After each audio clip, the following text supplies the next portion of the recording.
Fala, Nicolas, qual a boa? Rapaz, boa, não tem boa não. O pessoal tá pistola comigo. O que foi dessa vez? Toda vez que tu me dá pistola, pô. Porque judeu tem que ficar pistola com todo mundo. O pessoal ficou pistola que a gente falou de chavoso, falou que a gente ia fazer um guia de estudos e não fez nada. A gente Não só respondeu. enrolou todo mundo e o pessoal Pra judeu. variar. Se o nosso público não fosse judeu, a gente passaria batido. Mas como é judeu, já sabe como é que é. Então, a gente precisa dar um mínimo de resposta. Uma luz aí, um norte pra esse pessoal, porque tá muito pistola esse pessoal. Tá.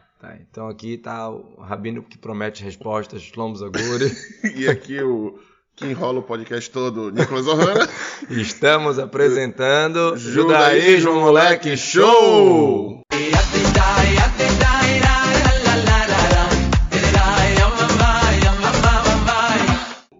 Ó, tá vendo? Agora. Melhorou. É doido, né? É porque eu gravar entre 6 da manhã de uma, sei lá, terça-feira, agora a gente tá gravando 5 horas de uma quinta, tá ótimo. Ajuda. Pô, dá uma diferença já. Até a voz, cara. Pô, tudo melhora. Até animação. Vamos lá! Vamos lá, galera! Estudo de Torá na veia. Sim, Shlomo, como é que a gente estuda a Torá? Como é? A gente acorda e estuda a Torá? Abre o livro e estuda, caramba. Pega, a gente acorda, abre o pergaminho, pá, lê, aí fecha o pergaminho e dorme, é isso? Como é que faz? Porque na hora que estudar na Torá, tem que estudar na Torá. Narra aqui mesmo, abrir a Torá lá, ler 100 pontinhos. Tem tudo. Só que não. Cara, vamos lá, vamos tentar dar assim uma ordem assim, do dia e uma ordem também dos livros. Você acordando, você não pode estudar a Torá. Não. É. Ué, mas não a gente pode. A gente tem que estudar a Torá, toda hora é hora. Acordou, você só pode estudar a Torá depois das bênçãos matinais. Ah, rapaz. E aí, o que é essa bênção matinal? Birkot HaShachar, em hebraico, bênçãos matinais, são bênçãos que você agradece a Deus por uma pancada de coisa. Tipo, agradeci que eu acordei. Mas é. Tá doido? Isso aqui é muito alto nível aqui. Além do Modernik, não é uma bênção, mas uma reza profunda, né, de agradecimento. Tem várias bênçãos agradecendo que Deus devolveu nossa alma, porque não é todo mundo que acorda. Tem gente que dorme e não acorda. Ih, rapaz, é verdade. Que a gente consegue ver, que a gente consegue andar. E várias brachot, agradecimentos gerais, que na verdade não são só agradecimento que eu consigo ver fisicamente, mas também que eu consigo ver espiritualmente, que eu consigo diferenciar entre o bom e o mal. Várias coisas assim bacanas. E entre as bênçãos matinais tem as bênçãos da Torá. Igual quando a pessoa sobe na Torá, não fala a brahá da Torá? Como se fosse antes, qualquer mitzvah que você vai fazer, você tem a brahá antes. Você vai colocar tefilim, tem a brahá de Leanir tefilim. Você vai acender a vela de Shabbat, tem a brahá de Adlik, né? Toda vez tem a brahá de cada assunto. Então a Torá também tem a brahá dela, só que a diferença é que é uma vez por dia. Tá? Uma vez por dia ou quando a pessoa sobe na Torá. Não é cada vez que você entrar para a Torá, eu vou falar as bênçãos da Torá. Não. Como a Torá é uma mitzvah eterna, vamos chamar assim, o tempo inteiro você tem essa, como chama? Ela é full time, não tem tipo horário específico para a Torá, diferente das outras mitzvot. Então, é uma brahá só pro dia inteiro, até dormir, que você interrompeu, aí de manhã, bênçãos matinais de novo, brahá da Torá de novo. Então, nessa brahá da Torá, tem até uma que não tem quando a pessoa sobe na Torá, mas tem 3 brahot da Torá, que são muito importantes, agradecendo que Deus escolheu a gente entre os povos, e blá blá blá. Resumindo, bênçãos matinais é o início do dia, sabe? Para poder liberar... o estudo. Isso, na verdade, para poder liberar tudo. O certo é você não fazer negócios, não olhar no computador, não checar as redes sociais, os feeds todos. Nada, enquanto não fizer essas bênçãos matinais. Acordou, foi no banheiro, se vestiu, lavou a mão novamente, vai e faz a brahá da Netadaim e todas as bênçãos matinais de uma vez. Assim que é o correto. Tá no início de qualquer siduro, galera, não é tão difícil. Então, quem tiver dúvida, página 1. Bom, mas isso é só a liberação. Tá, mas aí eu tenho que fazer essas bênçãos matinais para poder startar o dia, para poder viver o dia. Exato. Se eu não fizer as bênçãos matinais, o dia não começa. O dia não começa. Tá, mas e aí? Aí depois das bênçãos matinais, a gente estuda o quê? Vamos lá. Qual é o mínimo de estudo de Torá? Rabbi Shimon bar Yochai, o famoso Rabbi Shimon bar Yochai, ele protegia a Torá de maneira muito forte. Ele falava que a galera tinha que já estudar a Torá 24 horas por dia. Para que trabalhar? Para que essas coisas? Ele falava que a pessoa tinha que se dedicar para a Torá mesmo. E a gente sabe que a Gemara fala que muitos tentaram seguir esse caminho e não conseguiram. Quer dizer, esse caminho de estar dedicado 24 horas não é para qualquer um. Muitos não conseguiram, poucos conseguiram, ou seja, é algo para poucos. Mas olha que curiosamente, o mesmo Rabbi Shimon bar Yochai fala o seguinte, que se você falar um capítulo de manhã e um capítulo de noite, valeu. para cumprir a mitzvah de estudo de Torá. Mas...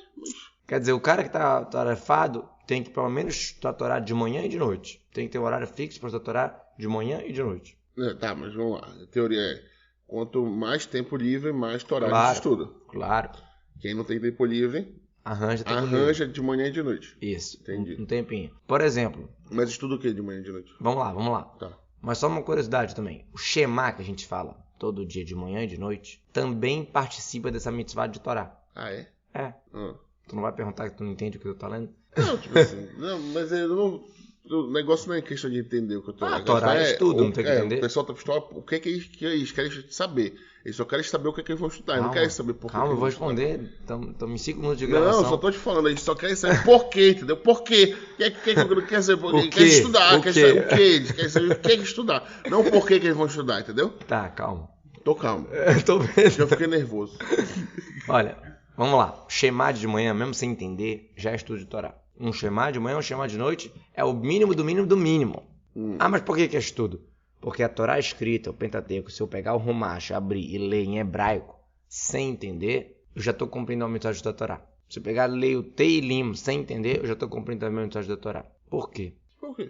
Porque mesmo quem entende, não entende. Ah, é tão difícil que ninguém quem sabe não sabe. Dá para entender, mas a Torá não é só isso. Isso aqui é de Deus. A gente tem que entender que a Torá ela não é uma ciência. É de Deus. Mesmo quando você entende, você não entendeu tudo. Por exemplo, você lê na Torá lá que está falando dos caras que um era parente do outro, as famílias. O que isso tem a ver comigo? Realmente, então, o que tem a ver comigo? Primeiro, tu tem que saber que isso tudo são nomes de Deus. Assim está escrito. Toda a Torá são nomes de Deus. Quando eu estou lendo lá que o fulano casou com o ciclano, aí o outro foi bastardo porque foi filho de sei lá quem, tem um contando sobre os ministros de Esaú, Esaú, irmão de Jacó. Aí fala lá, uma pancada de bastardo, uma pancada de coisa que saiu, casamento rolou confusão. É Torá, é santo. Esse passuco é tão santo quanto o passuco Shema Yisrael, Shema que não chama errado. Deus é um. Caramba, mas é muito... Pois é, porque de novo, o que eu entendo é uma coisa, mas o que é muito mais do que isso. Então naquela... acho que é em Badminton, não é? Que tem contagem de quantas pessoas tem. Isso. Aí conta. Aí do filho essa de não sei agora quem. Que foi agora, isso mesmo. O filho de cada tribo, quantos teve tantos mil. Pois é tudo... Tudo Torá pura. 10 mandamentos, isso aí tá tudo igual. Exato. De novo, revelado para ti, parece que isso aqui é mais, mas na essência isso aqui é Torá pura, é santidade pura. Nomes de Deus. Mas aí entra naquela questão. As explicações é Torá pura ou não? Estou falando por enquanto de Torá escrita.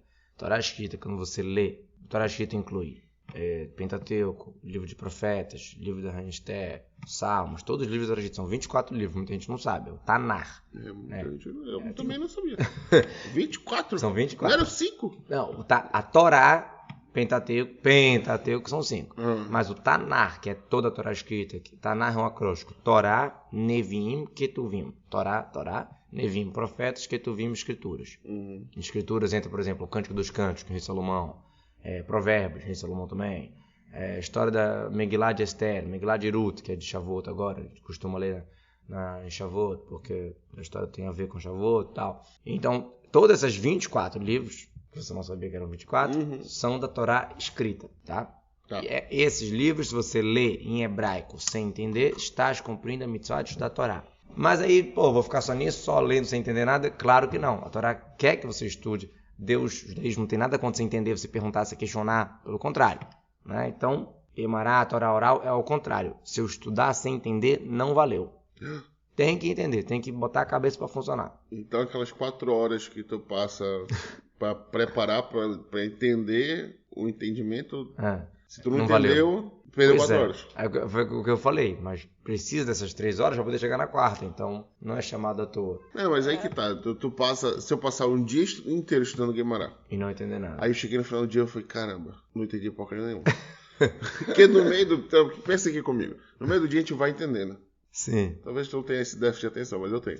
Aí a gente vai entendendo, a gente vai acontecendo, a gente vai... no outro dia, depois tu dorme. Se imaginando. Aí quando a gente... Não, nem dorme, não precisa de dormir. A gente tá chegando no finalzinho assim, que a gente fala, tu olha pra trás e fala... O que era mesmo que eu não lembro mesmo?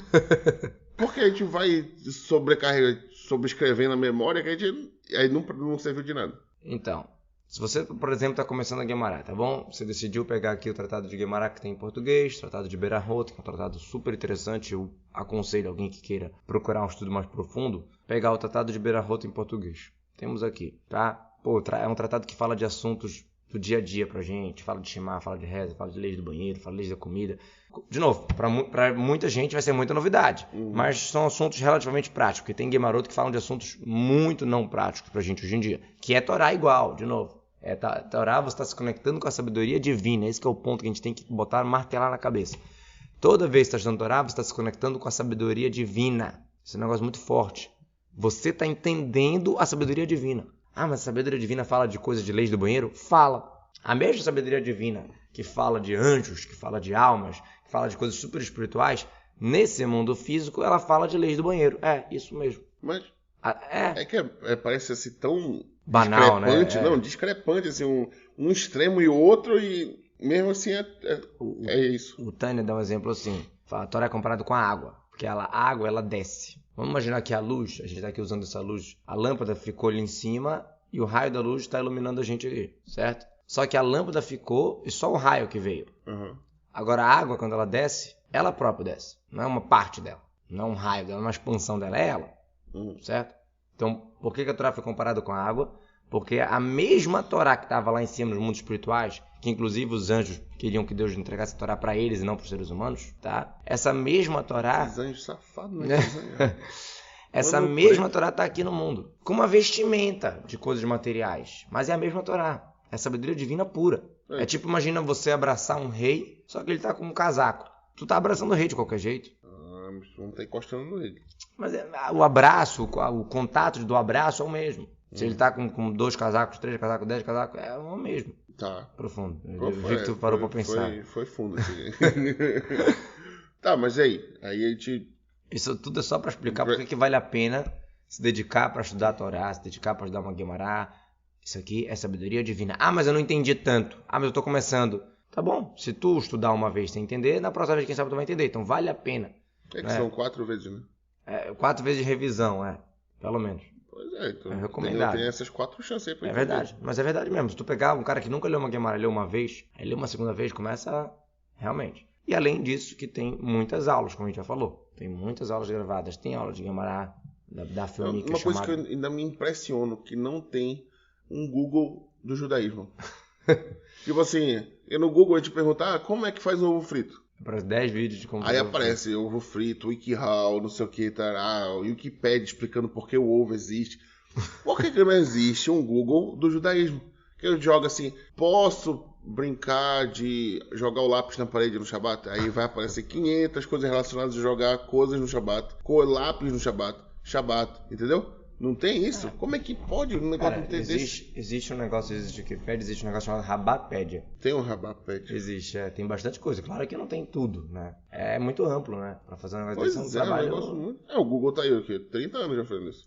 É verdade. Não, mas com certeza tem muitas perguntas, se tu botar, já vai aparecer alguma coisa. O problema é, igual o cara pergunta médico no Google, né? O cara tá com uma dor, bota no Google, depois se ferra. Sempre ou é câncer ou é gravidez. Aí se tu botar uma pergunta de Torá assim mais macabra no Google, tu pode ter uma resposta que não condiz exatamente com caso específico. Uma pergunta de Torá macabra, que Torá é essa macabra? Sim, eu vou perguntar no Google, pode evitar filhos pela Torá? Pode. Pode, mas... Opa! O quê? Não é que não pode, tem situações que pode. Ah, é? E tem uma maneira correta. Tem situações e maneira permitida. Mas não é um negócio que é... Não cai raio. Não? O quê? Não cai raio na cabeça. Não cai raio na cabeça. Ah, rapaz. Isso é um assunto para um outro episódio. Porque tem muita coisa, conversando essas nossas conversas que a gente tem muita coisa que parece que não é. Judeu não vai nem pensar nesse tipo de coisa. Quando vê lá, pá, tá. Existe. Já pensou? Tem 3 livros escritos sobre isso. Pois é isso mesmo. Mas, de novo, se tu botar no Google, pode ser que tenha alguma resposta, tal, de algum rabino que botou, algum artigo, alguma coisa, mas, pô, não vai ser específico pro teu caso, pra tua situação, entendeu? Conversão, adoção. São assuntos que são muito complexos para tu botar um Google respondendo, entendeu? É difícil. Eu acho importante... A gente tá fugindo do assunto, mas vamos Não, mas eu acho importante... Lembra que eu tenho que explicar a ordem, senão a galera vai ficar... Calma. A gente tem que levar em consideração que a Torá não é... Ela é única, mas ela é muito abrangente. Se a gente for se limitar a um ponto de vista, um único explicador, um único rabino, complicado. Fica difícil, porque a gente está se limitando ao ser humano, a gente não está se limitando à Torá. Não é por isso. Fica complicado porque, por exemplo, tu vai perguntar, pode jogar o lápis, sei lá o quê? Aí eu vou te responder a resposta de um rabino sefaradi, mas tem um rabino ashkenazi que fala diferente. Não tô falando. Tô falando que, tipo assim, tu é um rabino. Tu tem uma limitação de ser humano. Claro. Tu chega num ponto que tu não tem mais como... Não entendo, não sei. Pois tu alguém mais tem que superior, claro. Transpassar o teu rabino, vamos pensar assim. Claro. E aí, se a pessoa fica muito limitada ao rabino, meio que ela fica limitada também. Não, isso é uma coisa que eu gostei, que eu escutei do rabino Narmas Tuman, que estava no Marajó. Ele falou o seguinte, você não pode... Ele fala isso para as pessoas. Você não pode se basear só no teu rabino. Tu tem que estudar os livros na fonte, que é o que a gente vai tentar ensinar hoje. Um caminho para chegar nisso. É sério.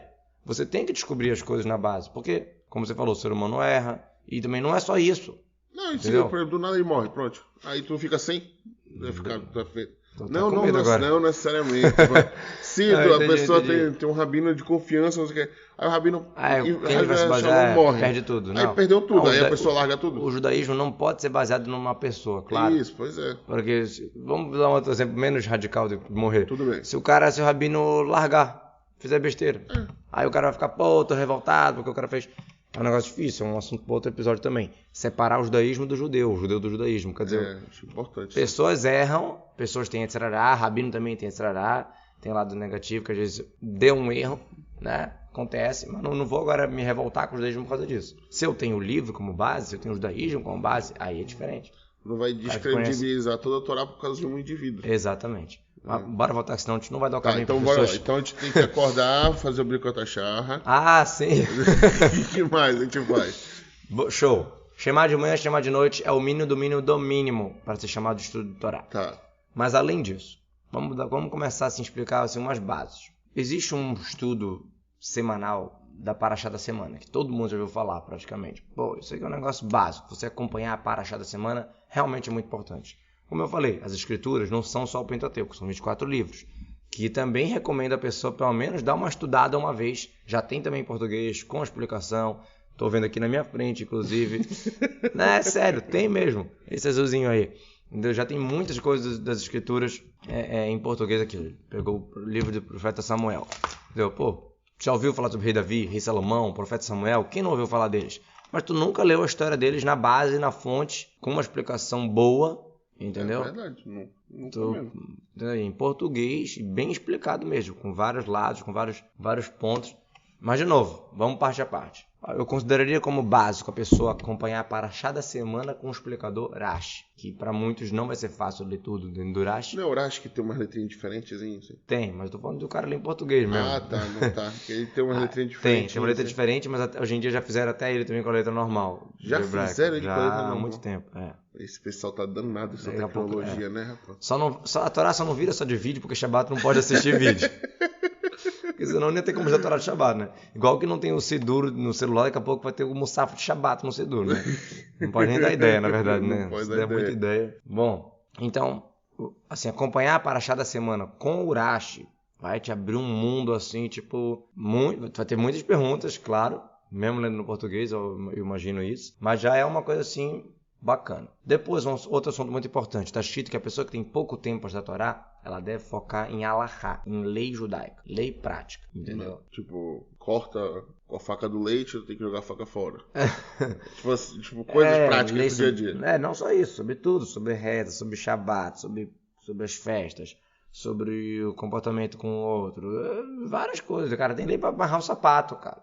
Sabia dessa? Não. Tem lei para amarrar o sapato. Qual é o problema do sapato? O sapato direito você tem que botar primeiro, o sapato esquerdo depois. Mas tem que amarrar o do esquerdo primeiro e amarrar o do direito depois. Pro destro, o canhoto é o contrário. Mas por que? Sim, não dá pra responder agora a Torá inteira num episódio. Mas tu joga essas perguntas assim loucas, bota essas coisas mirabolantes, o que é isso? Abre o livro e lê na fonte, para de se basear no teu rabino. Olha, tô sentindo uma agressividade vindo desse lado aí, entendeu? Sim, aí tem que estudar alahá. Alahá. Aí tu vai me perguntar, aonde estudar alahá? Como é que faz? Aí, de novo, tem opções de aulas? Tem. Eu conheço várias aulas em português de alahá, mas, de novo, tu vai estar seguindo aquela linha, porque alahá realmente tem muitos costumes, muitas linhas Tem muito, né? Tipo, Rumash Kurash é um Rumash Kurash para todo mundo. É igual. Al-Hajj tu vai entrar realmente em muitas opiniões. Então, certo, tu escolher uma linha que condiz com a linha que tu segue, vamos chamar assim. Mas tem um livro que eu considero muito básico, todo mundo considera muito básico, onde foi aceito no povo de Israel, que é o Kitzur Shulchan Aruch, que é o resumo do Código de Lei Judaica. Existe o Shulchan Aruch, que é o Código de Lei Judaica, que é gigante, profundo, com vários explicadores também e tal, que é o que os grandes rabinos estudam, tá? Quando o cara estuda para ser rabino, ele estuda esse livro. Os grandes rabinos estudam todo esse livro, ou uma boa parte pelo menos, que é coisa pra caramba. Essa fileira aqui, ó. Esses 47 livros, né? Não são 47, mas cada um desse é letra pequena, é explicador, cada página desse é estudo pra caramba, entendeu? Não é aquele livro, um livro de 300 páginas, mas tu lê 20 de uma vez, não. Cada página ali, meia de cada vez. Cada página tu demora ali. Então, esse é o livro que os grandes sábios estudam. Esse é o livro que realmente é o correto. Mas, para nós simples mortais, e tem em português também, Kitzur Shulchan Aruch, Código de Leis resumido. Aliás, inclusive, a pessoa que quer se converter, eu também sugiro que a pessoa leia esse livro. Porque o cara quer se converter... Começa por aí. Porque o cara tem que descobrir a lei prática. Não adianta o cara só saber, que bonito, o Shabat é lindo, olha... Vai descobrir, amigo, olha aqui, ó. Aprende tudo que pode, que não pode, que deve, que não deve, e aí tu vê se tu quer. A lei, que é isso que o cara vai ter que fazer. Realmente é forte. Se for pra jogar assim na mesa, precisamos de várias mesas. Então, de novo, para cumprir essa questão da lei prática, porque existe a Torá por Torá, existe também a Torá para te ajudar a cumprir as mitzvot. São dois pontos. Então, Código de Leis Judaicos. Existe também, inclusive, uma divisão anual, uma divisão diária, que termina em um ano o livro. Você estuda 8 artigos por dia, que não é tanto dessa vez. Não é igual. Não é tão pequenininho. Não, sério. 8 artigos por dia, não, sem brincadeira, 20 minutos, meia hora no máximo, tu resolve isso. 15, 20 minutos, dependendo da tua leitura, do teu entendimento, tu vai ter uma noção muito boa de muita lei. Claro que ainda vai ter algumas coisinhas que tu tem que perguntar pro rabino, que nem tudo tu consegue entender só lendo, sabe? Precisa da explicação, precisa da conversa, precisa do entender na prática. Tipo assim, a lei fala assim, a lei no Kitzur fala assim, você deve fazer Netilat Yadayim logo ao acordar, não deve andar, não deve tocar em quase nada antes da Netilat Yadayim de manhã. Não pode tocar no ouvido, não pode tocar em um monte de coisa. No ouvido? No olho, na comida. Aí você não entende claramente que você tem que botar uma bacia com uma caneca do lado da sua cama para poder fazer Netilat Yadayim assim que acordar. Como é que faz? Como é que eu vou fazer se não tiver uma bacia do lado?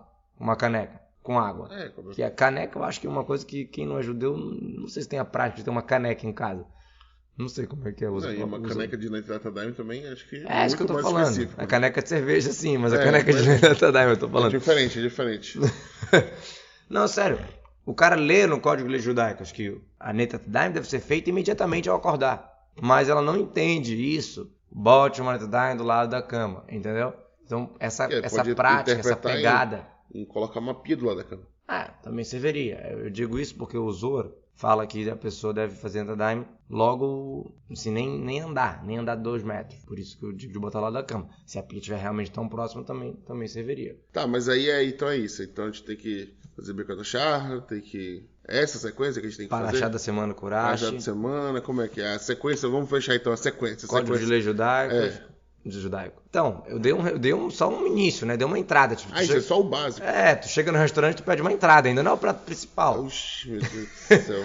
Não, a lei é importante saber o que cumprir. A Parashá da semana tem tudo a ver, assim, te dá um conhecimento geral com o Urash da Torá, mas ainda vai ter os profetas, ainda vai ter a Gemara, ainda vai ter a Hassidut, o Mussar, que vai te dar a vontade de cumprir.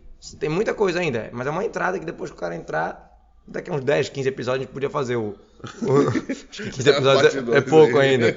A gente pode pensar na parte 2. E acabar lá, entra quando isso? Então, pessoal, valeu, até a próxima, tamo junto.